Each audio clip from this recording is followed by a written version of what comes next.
இன்றைக்கி பார்த்திங்கன்னா க்ரீன் செஃப்லேருந்து தான் இண்டக்ஷன் வாங்கியிருந்தோம். ரொம்ப சூப்பராக இருந்துச்சு. மேனுவல்லாம் கொடுத்தாங்க. அது ஃபுல்லாக படித்து பார்த்துட்டு தான் யூஸ் பண்ண ஸ்டார்ட் பண்ணேன். இதில் பார்த்திங்கன்னா டைமிங் செட் பண்ணி வச்சு குக் பண்ணுற மாதிரியும் அவைலபிள் இருக்குது. அது மட்டும் இல்லாமல் இது பட்டன் சிஸ்டம் இல்லை, full and full touch system தான்.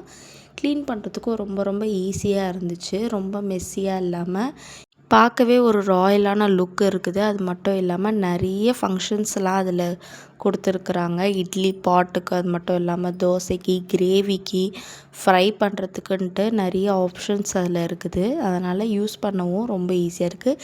தெரியாதவங்க கூட ஈஸியாக கற்றுக்கலாம். அதுக்கப்புறம் பார்த்திங்கன்னா இன்றைக்கி பார்த்திங்கன்னா செவ்வாழை ஜூஸ் போட்டு தான் குடிச்சிருந்தேன். ரொம்ப சூப்பராக இருக்குது. இந்த வெயிலுக்கு ஜூஸ் குடிக்கிறது எவ்வளோ உடம்புக்கு நல்லதுன்றது எனக்கு இப்போ தான் தெரியுது. கடையில் வாங்கி குடிக்கிறத நிப்பாட்டிட்டு வீட்டிலே பழம் வாங்கி செஞ்சு பாருங்கள். ரொம்ப ரொம்ப உங்களுக்கு உடம்புக்கு ஹெல்த்தியாக இருக்கும்.